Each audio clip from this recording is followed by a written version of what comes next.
എല്ലാവർക്കും സ്വാഗതം മാപ്ര യൂട്യൂബ് മലയാളം ചാനലിലേക്ക്. പുതിയ വാർത്തകളും വിശകലനങ്ങളും ഉടനടി അറിയാൻ ഞങ്ങളോടൊപ്പം തുടരൂ.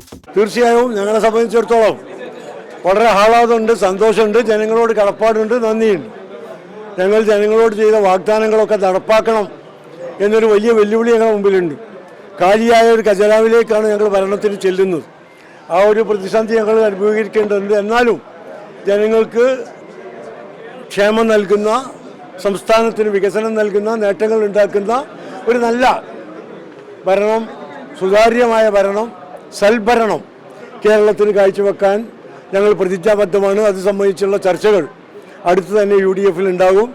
ഞങ്ങൾക്ക് ഏറ്റവും പ്രധാനപ്പെട്ട് പറയാനുള്ളത് ഞങ്ങളെ ജയിപ്പിച്ച ജനങ്ങളോടുള്ള നന്ദിയാണ്, കൃതജ്ഞതയാണ്.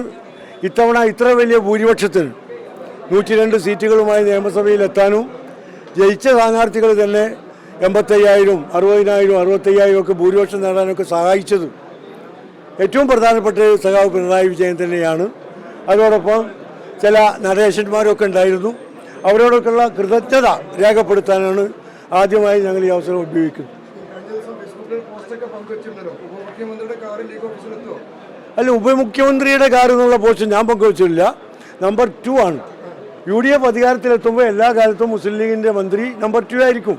അത് മാത്രമേ പറഞ്ഞുള്ളൂ. ഉപമുഖ്യമന്ത്രി ഞാൻ പറഞ്ഞിട്ടില്ല. നിങ്ങൾക്ക് ആർക്കെങ്കിലും നിർബന്ധം ഉണ്ടെങ്കിൽ നിങ്ങൾ പറഞ്ഞു. അത് ഉറപ്പാണല്ലോ, പണ്ടും അങ്ങനെ തന്നെയാണല്ലോ. UDF അധികാരത്തിൽ വരുമ്പോഴൊക്കെ നമ്പർ 2 മുസ്ലിം ലീഗിൻ്റെ പ്രതിനിധിയായിരിക്കും. അതിന് മുകളിലേക്ക് കയറ്റണോ എന്നുള്ളത് നിങ്ങളെല്ലാം കൂടി തീരുമാനിച്ചു.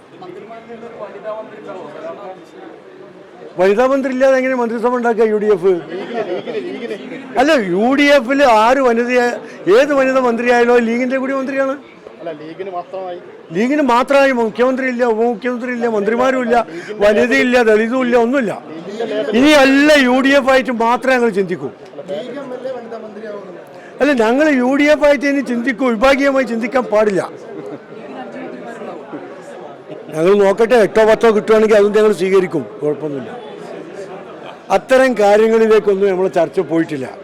ഇന്നലെ റിസൾട്ട് വന്നു, ഇന്ന് ഞങ്ങൾ അതിൻ്റെ ആലസ്യത്തിലാണ്. ഈ ചർച്ചകളൊക്കെ നടക്കും. കുഞ്ഞാലിക്കുട്ടി സാഹിബും തങ്ങളോട് പറഞ്ഞല്ലോ, കോൺഗ്രസ് UDFന് നേതൃത്വം നൽകുന്ന കക്ഷി അതിന് മുൻകൈ എടുക്കും, വിവിധ ഘടകകക്ഷികളുമായി സംസാരിക്കും, അതിൽ തീരുമാനം ഉണ്ടാവും. ഒരു കുഴപ്പമില്ലാതെ ഐക്യത്തോടുകൂടി, കെട്ടുറപ്പോടുകൂടി കേരളത്തിലെ ജനങ്ങൾക്ക് ആശ്വാസം നൽകുന്ന നിലപാടുകളും തീരുമാനങ്ങളും മുസ്ലിം ലീഗിൻ്റെയും UDFൻ്റെയും ഭാഗത്തു നിന്നുണ്ടാവും. Thank you.